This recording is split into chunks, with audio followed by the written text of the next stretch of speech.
Assalamualaikum warahmatullahi wabarakatuh. Perkenalkan, saya Amelia Yuriskiani dengan NIM 202401010039. Di sini saya akan menjelaskan materi pasar uang pasar modal dari pertemuan 1 sampai pertemuan 7 untuk memenuhi ujian tengah semester di semester 4. Jadi pada pertemuan pertama saya akan membahas mengenai Bank Indonesia sebagai Bank Sentral Indonesia beserta tugas dan juga perannya dalam menjaga kestabilan ekonomi negara. Jadi, Bank Indonesia atau BI adalah lembaga negara yang independen. Artinya, BI ini dapat menjalankan tugas dan juga kebijakannya tanpa campur tangan dari pihak lain. Dasar hukumnya itu terdapat dalam Undang-Undang Nomor 23 Tahun 1999 yang kemudian diperbarui menjadi Undang-Undang Nomor 6 Tahun 2009.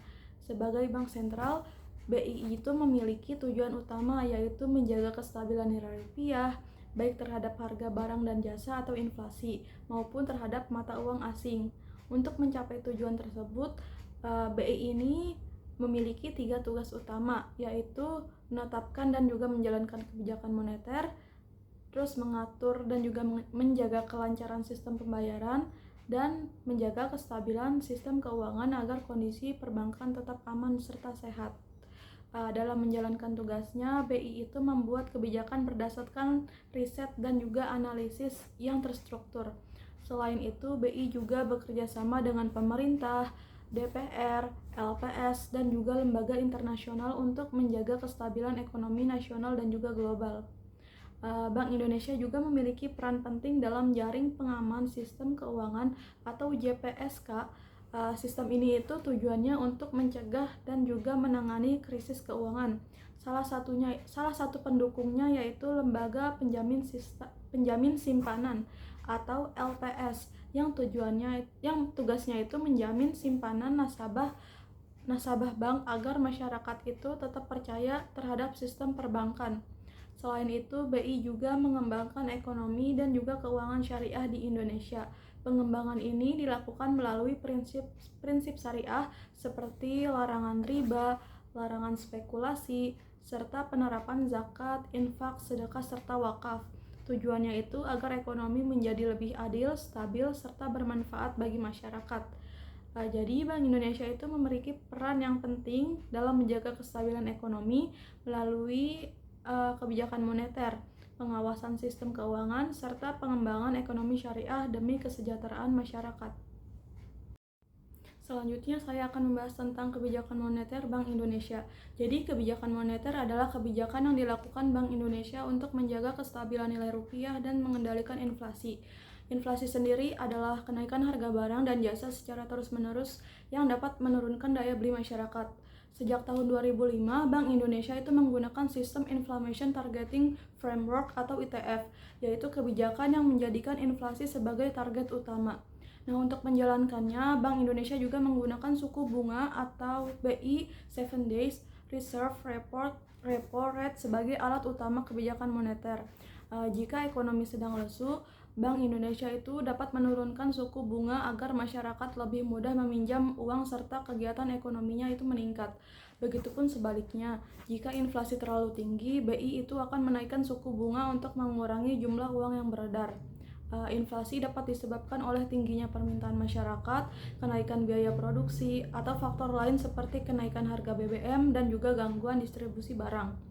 Dalam mengendalikan inflasi, Bank Indonesia juga bekerja sama dengan pemerintah melalui Tim Pengendali Inflasi Nasional atau TPIN agar kondisi ekonomi itu tetap stabil. Jadi, kebijakan moneter itu memiliki peran penting dalam menjaga kestabilan ekonomi, mengendalikan inflasi, serta menjaga nilai rupiah agar perekonomian Indonesia itu tetap berjalan dengan baik. Pada pertemuan 3, saya akan membahas mengenai stabilitas sistem keuangan serta peran Bank Indonesia dalam menjaga kestabilan ekonomi di Indonesia. Jadi stabilitas sistem keuangan itu kondisi ketika lembaga keuangan, pasar keuangan, dan juga sistem pembayaran dapat berjalan dengan baik walaupun terjadi tekanan ekonomi. Sistem keuangan yang stabil sangat penting karena dapat mendukung kegiatan ekonomi seperti penyaluran kredit, investasi, serta transaksi pembayaran masyarakat. Jika sistem keuangannya itu tidak stabil, maka dapat terjadi krisis ekonomi, meningkatnya resiko perbankan, serta menurunnya kepercayaan masyarakat terhadap lembaga keuangan. Karena itu, menjaga stabilitas sistem keuangan itu menjadi tanggung jawab penting bagi Bank Indonesia serta pemerintah. Sebagai bank sentral, Bank Indonesia itu memiliki peran dalam menjaga stabilitas moneter melalui pengendalian inflasi, pengaturan suku bunga, serta menjaga nilai rupiah. Selain itu, BI juga membantu bank yang mengalami masalah likuiditas agar tidak menimbulkan krisis yang lebih besar. Bank Indonesia juga menjalankan kebijakan makroprudensial untuk menjaga sistem keuangan tetap aman serta stabil. Dalam menjalankan tugasnya, BI ini bekerja sama dengan OJK serta pemerintah melalui Komite Stabilitas Sistem Keuangan atau KSSK. Selain menjaga stabilitas, Bank Indonesia juga mendukung keuangan inklusif agar masyarakat itu lebih mudah mengakses layanan keuangan seperti mobile banking, fintech, serta KRIS. BI itu juga membantu mengembangkan UMKM melalui pembiayaan, pelatihan, serta digitalisasi agar UMKM itu lebih maju serta mampu meningkatkan perekonomian nasional. Jadi, kestabilan sistem keuangan itu sangat penting untuk menjaga pertumbuhan ekonomi yang aman serta berkelanjutan. Dalam hal ini, BI itu memiliki peran besar dalam menjaga kestabilan ekonomi, memperluas akses keuangan, serta mendukung perkembangan UMKM di Indonesia. Pada pertemuan 4, saya akan membahas mengenai kebijakan moneter dan pasar keuangan di Indonesia. Jadi tujuan utama kebijakan moneter adalah menjaga stabilitas nilai rupiah baik dari sisi inflasi maupun nilai tukar mata uang. Dengan ekonomi yang stabil, kegiatan masyarakat dan juga dunia usaha itu dapat berjalan dengan baik.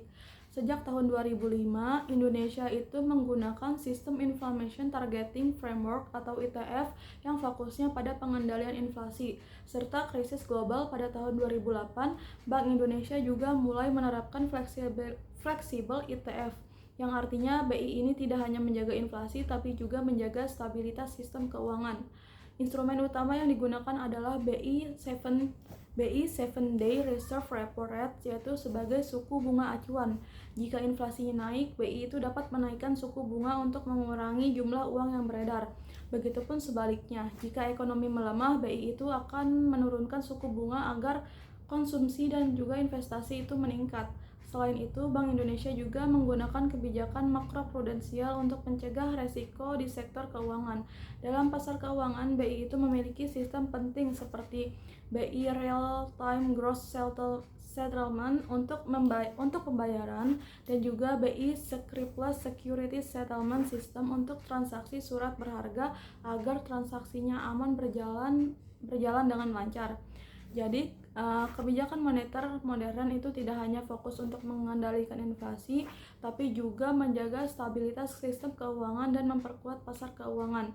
Dengan kebijakan tersebut, BI itu berusaha menjaga pertumbuhan ekonomi Indonesia tetap stabil serta berkelanjutan. Jadi pada pertemuan 5, saya akan membahas mengenai kelembagaan, karakteristik pasar uang, serta peran pemerintah dalam pasar keuangan. Pasar uang itu adalah tempat transaksi keuangan jangka pendek yang membantu menjaga likuiditas dalam perekonomian. Pasar uang itu memiliki beberapa fungsi penting, yaitu pasar uang membantu penyaluran dana, menjaga kestabilan suku bunga, serta menjadi jalur kebijakan moneter Bank Indonesia. Perubahan suku bunga di pasar itu dapat dipengaruhi oleh investasi, konsumsi, inflasi, serta pertumbuhan ekonomi. Dalam pasar uang terdapat beberapa pihak yang berperan, yaitu Bank Indonesia, Bank Umum, pemerintah, perusahaan, investor, serta broker dan juga dealer. Bank Indonesia itu berperan mengatur likuiditas dan juga mengarahkan suku bunga melalui operasi pasar terbuka, repo, dan juga standing facilities. Pemerintah juga berperan sebagai penerbit instrumen keuangan seperti surat utang negara. Selain itu, Bank Indonesia juga mengembangkan sistem seperti BI Real Time Gross Settlement dan juga BI Scriptless Securities Settlement System agar transaksi keuangan itu berjalan lebih aman, cepat, serta efisien. Jadi, pasar uang itu memiliki peran penting dalam menjaga stabilitas ekonomi dan juga mendukung kebijakan moneter. Dengan adanya pasar uang yang likuid dan juga efisien, kondisi ekonomi itu menjadi lebih stabil serta berkelanjutan. Selanjutnya, pada pertemuan 6 saya akan membahas mengenai instrumen pasar uang. Jadi, pasar uang itu adalah tempat bertemunya pihak yang memiliki kelebihan dana dengan pihak yang membutuhkan dana jangka pendek. Biasanya kurang dari 1 tahun. Pasar uang itu memiliki karakteristik jangka pendek, risiko rendah, serta likuiditas yang tinggi, sehingga dana itu dapat dicairkan dengan cepat. Dalam pasar uang, Bank Indonesia itu memiliki peran yang penting untuk menjaga stabilitas ekonomi. Jadi, Bank Indonesia itu mengatur jumlah uang yang beredar, menjaga stabilitas suku bunga, dan menjaga sistem perbankan tetap aman. Untuk menjalankan tugasnya tersebut, BI ini menggunakan instrumen seperti operasi pasar terbuka, repo, reserve repo, serta standing facilities. Salah satu instrumen pasar uang adalah treasury bills, yang artinya surat utang jangka pendek yang diterbitkan pemerintah. Instrumen ini itu dianggap aman dan sering menjadi acuan tingkat resiko di pasar keuangan. Selain itu, ada juga sertifikat Bank Indonesia atau SBI yang digunakan Bank Indonesia untuk menyerap likuiditas serta membantu mengendalikan inflasi. Instrumen lainnya adalah interbank call money, yaitu pinjaman jangka pendek antar bank untuk memenuhi kebutuhan likuiditas sementara. Ada juga sertifikat deposito yang dapat diperjualbelikan sehingga lebih fleksibel dibanding dengan deposito biasa. Selain itu, terdapat bankers acceptance, yaitu surat jaminan pembayaran dari bank yang banyak digunakan dalam perdagangan internasional. Jadi kesimpulannya ini, instrumen pasar uang itu memiliki peran penting dalam menjaga likuiditas, stabilitas perbankan, serta kelancaran aktivitas ekonomi. Melalui berbagai instrumen tersebut, BI ini dapat menjalankan kebijakan moneter dengan lebih efektif dan menjaga stabilitas sistem keuangan Indonesia. Selanjutnya, pada pertemuan 7 yang terakhir, saya akan membahas mengenai pasar uang dan juga pasar modal di Indonesia. Keduanya itu merupakan bagian penting dari pasar keuangan yang berfungsi untuk membantu kegiatan ekonomi dan juga pembiayaan di Indonesia. Pasar uang adalah pasar untuk pendanaan jangka pendek, biasanya kurang dari 1 tahun. Instrumen yang digunakan antara lain sertifikat Bank Indonesia, deposito, commercial paper, dan juga call money. Nah, tujuan utamanya itu untuk menjaga likuiditas serta membantu kebutuhan dana jangka pendek. Sedangkan pasar modal itu digunakan untuk pendanaan jangka panjang melalui instrumen seperti saham, obligasi, serta reksadana. Tujuannya itu untuk investasi dan juga pengembangan usaha perusahaan. Pasar keuangan memiliki beberapa fungsi penting, seperti mempertemukan pihak yang memiliki dana dengan pihak yang membutuhkan dana, menentukan harga aset, menjaga likuiditas, serta menyalurkan dana ke sektor produktif. Tanpa pasar keuangan, kegiatan ekonomi dan juga investasi akan berjalan lebih lambat. Dalam pasar modal, perusahaan itu dapat memperoleh dana dari masyarakat untuk ekspansi usaha, modernisasi, atau pengembangan bisnis. Selain itu, masyarakat juga dapat berinvestasi dan juga memperoleh keuntungan berupa dividen maupun capital gain. Pasar modal juga mendorong transparansi karena perusahaan publik wajib memberikan laporan keuangan dan menjalankan tata kelola yang baik. Di Indonesia, pasar modal itu diawasi oleh OJK atau Otoritas Jasa Keuangan.